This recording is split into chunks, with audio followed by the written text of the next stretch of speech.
جی وړو زموږ سره د فرست ایئر د لیکچر نوې سری نوې ټاپک دی and that is supplementary units. ګوره supplementary units ته وایي موږ بیسیک یونټ ډیسکس کړل بل موږ ډیرایوډ یونټ ډیسکس کړل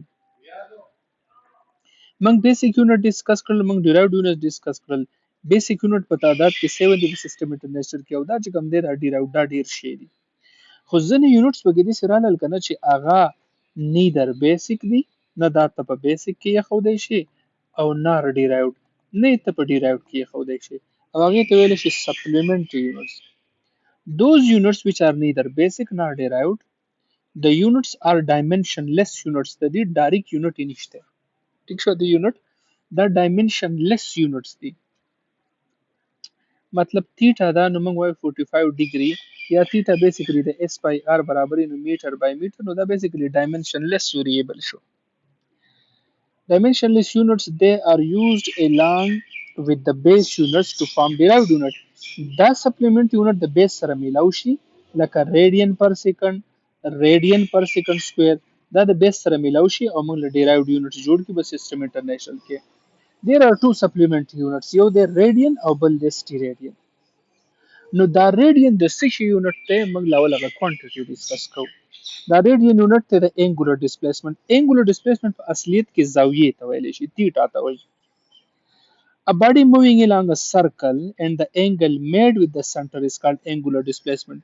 یو باډي د دې ځینه روانه شوه دې ځای ته ورسېده نو د سټریټ لاین هغه کانسپټ دلته کار نه کوي لکه ګوره یو باډي دې ځینه روانه شوه او دې ځای ته راورسېد دې ځینه روانه شوه او دې ځای ته راورسېده ته بالکل سټریټ لاین واخله دا ډیسپلیسمنت خو په دې کې ځکه کار نه کوي چې کته یو روغ چکر وو دې ځای راغی نو ستا ډیسپلیسمنت به بیا راشي زیرو نو د سټریټ لاین هغه ډیسپلیسمنت کوم د چې موږ وایو د ډیسټنس بټوین د شارټیسټ ډیسټنس بټوین 2 پوینټس هغه دلته کار نه کوي نو په دې ځای کې موږ د انګولر ډیسپلیسمنت خبرو کړو ډیفینیشن دې سره وی ا باډي مووینګ along a circle وی کله چې یو باډي په سرکل کې موومېنټ کوي د سټارټینګ پوینټ او د انډینګ پوینټ په منځ کې چې کوم زاویه جوړه شي دې زاویه ته څه ویل شي انګولر ډیسپلیسمنت ٹھیک شو تھیټا وته موږ وایو A body moving along a circle and the angle made with the center is called angular displacement.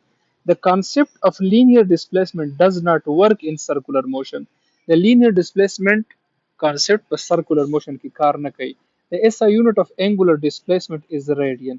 SI unit radian ne the other units are. په سرکل کې چې کوم لاره کور کیږي انګولر ډیسپلیسمنت وته وایو دا یو یونټ ته ریولوشن د 360 ډیګري برابرۍ یو ریډین د 57.3 ډیګري برابرۍ او 1 ډیګري و یو سرکل به په 360 حصو کې تقسیم کې and single piece is called 1 degree ټیک شو دې ته 1 degree ویل شي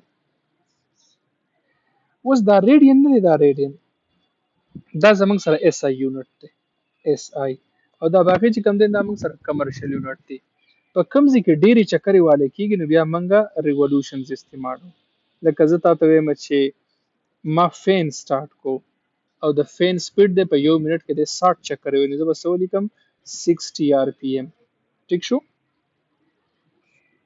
اوس دا ریډین څه شی دی وړو موږ اصلیت کې سپلیمنټ یونټ ریډین ډسکس کوو It is the unit of angular displacement. The radian, the angular displacement unit, it is defined as an arc equal to the radius of the circle. دی خبرې ته وګورئ وړو تاسو به داسې کار وکړئ که نه د سرکل یو ریډیس دی څومره دی 10 سانتي میټر تاسو به پیمانه راواخلئ 1 2 3 4 5 6 7 8 9 10 11 12 ته به 10 سانتي میټر تار کټ کې 10 سانتي میټر تھریډ هغه تار به په دې ځای سره وغځئ نو چې ډیسټنس هم 10 سانتي میټر چې څومره ریډیس وو دومره تا ارک ولګو اوس چې په دې ځای کې کومه زاویه جوړه شوه دا به exactly 57.3 ډیګري او دقه ته موږ 1 ریډین وایو ریډین ما څنګه ډیفاین کوو دا به یو ارکی which is equal to radius of the circle ما سوي an arc equal to the radius of a circle دې ته موږ څه وایو 1 ریډین وته وایو اوس ګورئ ښه وړو دا زموږ سره یو ریډیس دی چې دا و 10 سانتي میټر. ما 10 سانتي میټر تار کټ کو داسې مې راتاو کو نو دې ماله جوړ کو یو ریډین.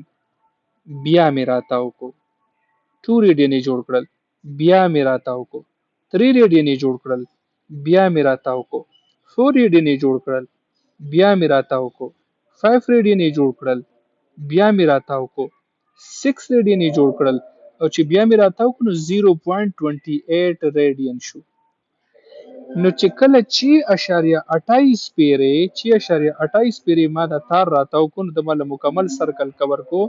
دا خبره یاد ساتي وړو په یو سرکل کې چې اشاریه 28 ریډینز دی. یو سرکل د 2 into 3.14 دا چې اشاریه 28 ما دې سپلټ ولیکوي ضرب ورکې بیا تی دا راځي او دا د څه برابر دی د پای. نو یو سرکل د 2 پای ریډین ټیک شو او یو سرکل د 6.28 ریډینز. دا دوه ایکویشنز وړو یاد ساتئ انتهایی ضروری دي. اوس ګوري فرام ایکویشن 1 په یو سرکل کې 6.28 ریډینز دي په سرکل کې 360 ډیګریز دي. دا 6.28 پسې راواړوه چې دا دوه کینسل کی نو یو ریډین برابر شو د 57.3 ډیګري. دا ریډین دسه پروف شوی دی ښا.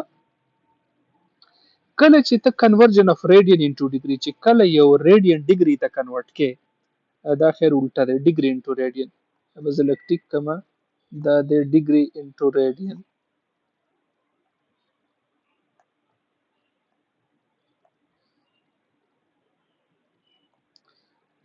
ګوره موږ ته دا پته دا ما د دې ځین راواغستو یو سرکل چې اشاریه 28 سی د سرکل په ځای 360 ولګو 360 برابر شو د 2 پای ریډین. دیم په 360 ډیوایډ کړه دیم په 360 دا کینسل شو چې 1 ډیګري او دا دوه کینسل شو نو 1 ډیګري برابرې د پای بای 180 ریډینز. او چې کله تاسو کنورژن اف ډیګري انټو ریډین کوئ نو 360 ډیګري برابرې د 2 پای ریډین او دا 2 پای به دې خورا واړوي دا دوه به کینسل شي نو 180 ډیوایډ بای پای نو 1 ریډین برابر 180 ډیوایډډ بای پای. دا کنورژن اف ریډین انټو ډیګري.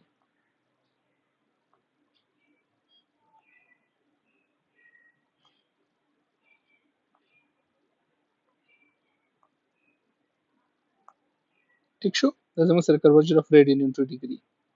په دې باندې یو څو کوېسچن دي. سمپل کوېسچن نمبر 12 دی. And the angle made by second head of watch in 5 seconds وای د سکندۍ ستن په 15 سکندو کې څومره انګل جوړي. د سکندۍ ستن چې 60 سکندز وشي نو یو چکر کمپلیټ کی. یو سرکل مینس 360 ډیګري او دا 60 به بس راواله نو دا به برابر شي 360 ډیوایډ بای نو 1 سکند برابر شو د 6 ډیګري. اوس خبره د 15 سکندو کېږي نو دې سیټ تم په 5 کې ضرب ورکا او دې سیټ تم په 5 کې ضرب ورکا نو 5 سکند به برابر شي د 30 ډیګري. ټیک شو نو ما د سکندۍ سکند ستن چې 15 سکند کور کړي نو 30 ډیګري شو. ان ریډینز وی کین سی اوس په ریډین کې وسای په ریډین کې موږ وی چې 1 ډیګري د پای بای 180 برابر دی. د ډیګري په ځای باندې سوال کو پای بای 180 دا دوه کینسل کړو پای بای 6 ریډین چې جوړ شو ښه. دا زموږ سره انسر دی. یو بل کوېسچن دی د انګل میډ بای هاور اینڈ اف واچ ان هاف ډے وی د ګنټې ستن په نیمه ورځ کې څومره چکر کمپلیټ کړي. 1 راوند اف هاور اینڈ د ګنټې ستن یو چکر په څومره ساعت کې کمپلیټ کړي په 12 غنټې کې د شپې د 12 نه د ورځې د 12 پورې دا شو یو چکر. نو دا 1 راوند هاف ډے دی نو په هاف ډے کې د څومره چکر وای 12 اورز په 12 اورز کې دی یو چکر نو دا د 2 پای ریډین اوریجنلی دا انسر شوی کوېسچن ختم.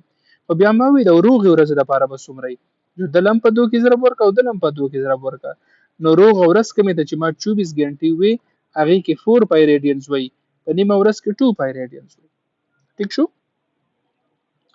یو کوېسچن دی فایند د انګل میډ بای منټ هاند ان 25 منټ د منټ ستن په 25 منټ کې څومره انګل کور کوي.